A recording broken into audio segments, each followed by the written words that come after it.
Welcome students. Today we are going to continue civics lesson 2, the Indian Parliament, from page number 73. Speaker of Lok Sabha. In the very first meeting after the election of Lok Sabha, the member of Lok Sabha elect a speaker and deputy speaker. Lok Sabha function under the guidance and control of speaker.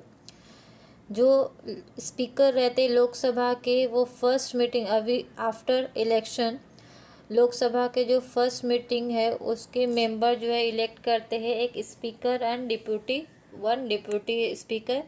और जो भी Lok Sabha function करता है वो speaker के guidance के अंदर और कंट्रोल के अंदर फंक्शन करते हैं। Lok Sabha represent the citizen and the speaker represent the Lok Sabha.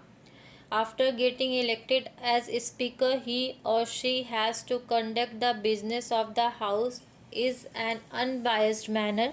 Lok Sabha members have some rights and privileges as the representative of the people. These are taken care of by the speaker. Apart from this, the speaker has to maintain the decorum and dignity of the house as well as interpret the rules of daily functioning of the house and work accordingly. Lok Sabha जो है represent करते हैं citizen को और speaker जो है represent करते हैं लोकसभा को। जब भी स्पीकर इलेक्ट किए जाते हैं तो उनका काम रहता है कि कोई भी जो हाउस के काम है उसको अनबायस मतलब किसी भी तरह के भेदभाव करके किसी भी तरह के बायस मतलब गलत तरह का से मैनर से हाउस में कोई भी काम नहीं होना चाहिए। देन लोकसभा जो है लोकसभा मेंबर्स के पास कुछ राइट्स रहते हैं as a representative of people और वो स्पीकर जो है वो टेक केयर करता है वो टेक केयर किया जाता है बाय द स्पीकर। देन इसके अलावा स्पीकर जो है जो भी हाउस में डिग्निटी है ये सब मेंटेन करते हैं शांति बनाए रखते हैं। देन जो भी रूल्स है डेली फंक्शंस का उसको फॉलो करवाते हैं और उसके अकॉर्डिंग काम कराया जाता है करते हैं।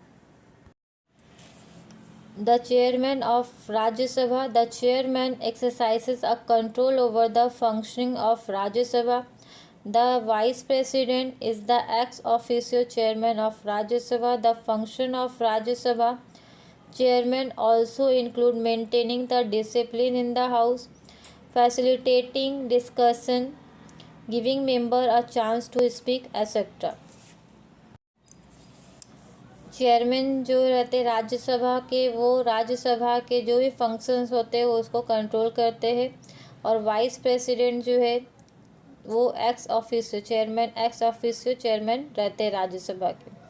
देन फंक्शन जो भी राज्यसभा का रहता है उसमें चेयरमैन जो है वो इंक्लूड रहते हैं वहाँ पे डिसिप्लिन मेंटेन करने के लिए और जो भी डिस्कशन होता है उसको फैसिलिटेट करने के लिए गिविंग मेंबर्स सभी मेंबर्स को चांस दिया जाता है बोलने का etcetera. How does the parliament makes laws. In our country the parliament is empowered to make laws. To formulate them, a certain system has been adopted. This system is known as the law-making process. A rough draft of the law is prepared initially. This draft or outline is known as draft proposal of the law or bill of law. There are two types of bill that are primarily introduced in the House of the Parliament: money bill. Second one, ordinary bill.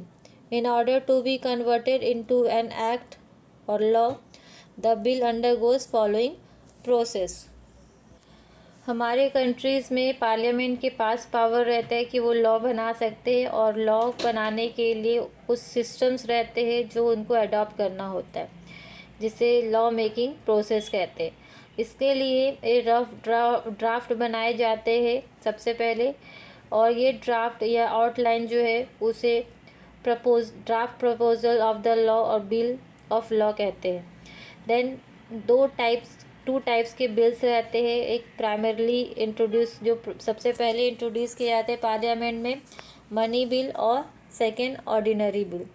ये bill जो है उसको act में convert करने के लिए कुछ process होते हैं, उनके द्वारा इस बिल को क्रॉस करना होता है। First reading, the minister of the concern department, ministry of और member of the parliament presents the bill and briefly explains its structure while presenting it. This is called as first reading. सबसे पहले जो ministers रहते हैं concern department के और parliament के member, वो प्रेजेंट करते हैं बिल को, और उसको उसके स्ट्रक्चर को प्रॉपरली ब्रीफली एक्सप्लेन किया जाता है उसे जब वो प्रेजेंट करते हैं। इसे फर्स्ट रीडिंग कहा जाता है। Second reading, there are two stages of second reading. In the first stage the objective of the proposal bill are discussed and member in the house express their opinion on it. The supporters of the bill give favorable opinion while the opponents discuss the defects and fault in the bill. After the discussion within the house, as per the requirement, the bill is sent to a committee of the house. The committee report consisting of instruction and recommendation is sent to the house in order to make the bill flawless. Now the second phase of the second reading begins. In this phase the bill is discussed clause by clause. Members can suggest changes. After this, voting is taken in the house. Second reading के भी two stages रहते हैं। First stage में जो है, जो जब ये बिल प्रपोज किया जाता है तो उनके एम डिस्कस किए जाते हैं और मेंबर ऑफ हाउस के बीच में, और उनके ओपिनियंस लिए जाते हैं। जो सपोर्टर्स रहते हैं वो फेवरेबल ओपिनियंस देते हैं, और जो अपोनेंट्स रहते हैं वो उनके डिफेक्ट्स और फॉल्ट्स बताते हैं बिल्स के। After the discussion with in the house, तो जो रिक्वायरमेंट रहता है बिल का उससे सेंड किया जाता है कमेटी के पास, कमेटी ऑफ द हाउस, और कमेटी जो है वो रिपोर्ट लेती है। कमेटी जो है वो रिपोर्ट देती है, इंस्ट्रक्शन और रिकमेंडेशन के साथ भेजा जाता है हाउस के पास, और वहाँ पे बिल को बनाया जाता है। सेकेंड फेज़ में फिर से रीड किया जाता है। इस फेज़ में बिल जो है वो डिस्कस किया जाता है क्लॉज बाय क्लॉज, और मेंबर जो है सजेस्ट करते हैं चेंजेस, और वोटिंग के साथ उसमें चेंजेस किए जाते हैं। Next, third reading. The bill is discussed briefly again during the third reading. Voting is taken for approving the bill. If the bill gets an assent by the required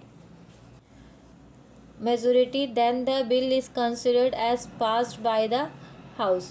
The bill undergoes the same procedure even in the other house. After getting an approval by both the house, the bill is further sent for assent by the President. If there occurs a difference of opinion between Lok Sabha and Rajya Sabha over a specific bill, the future of this bill is decided in a joint meeting of both the houses. After the final assent, the signature of President, the bill is converted into the law and the law is made. Third reading में bill जो है फिर से discuss किया जाता है, and उसमें जो भी अप्रूविंग वोटिंग के अकॉर्डिंग जो है अप्रूव किया जाता है। जो भी रिक्वायरमेंट रहता है मेजोरिटी का, जब भी उतनी मेजोरिटी मिल जाती है तो उसे आगे बढ़ा दिया जाता है, हाउसेस के द्वारा पास किया जाता है। देन ये बिल जो है सेम प्रोसीजर होता है नेक्स्ट हाउस, अदर हाउस में, और सेम दोनों हाउसेस का अप्रूवल मिलने के बाद ये जो है ये प्रेसिडेंट के पास जाता है एसेंट के लिए, साइन के लिए। देन वहाँ पे अगर लोकसभा एंड राज्यसभा के ओपिनियन में डिफरेंसेस रहते हैं तो ये इस बिल को डिसाइड किया जाता है जॉइंट मीटिंग के द्वारा, दोनों हाउसेस के जॉइंट मीटिंग के द्वारा, और फाइनल जो है मीटिंग के बाद जो अब दोनों के अप्रूवल मिलने के बाद ये फाइनल एसेंट और सिग्नेचर होते हैं प्रेसिडेंट के, और देन जो है बिल जो है वो कन्वर्ट हो जाते हैं लॉ में, और लॉ बन जाता है. Know this too. Every year in the month of February, the finance minister presents the national budget to the Lok Sabha. The state legislature also follow the same procedure of lawmaking as in the parliament. The bill passed by the state legislature can become a law only after it receives the assent of the governor. Every year जो है February month में finance minister जो है वो national budget Lok Sabha में present करते हैं और उसी तरह स्टेट लेजिस्लेचर जो है सेम प्रोसीजर फॉलो करते हैं लॉ मेकिंग का पार्लियामेंट में और ये बिल जो है पास किया जाता है बाय द स्टेट लेजिस्लेचर और ये लॉ बनता है after the sign of governor. In page number 72 can you tell is given there. Certain laws which become out of date, obsolete, are abolished. Can you give example of such obsolete laws? For example, privy purses. Benami Transaction Act 1988. Then next, Black Money and Imposition of Tax Act 2015. etc. Now this lesson is completed. You have to complete your workbook. Thank you. Have a nice day.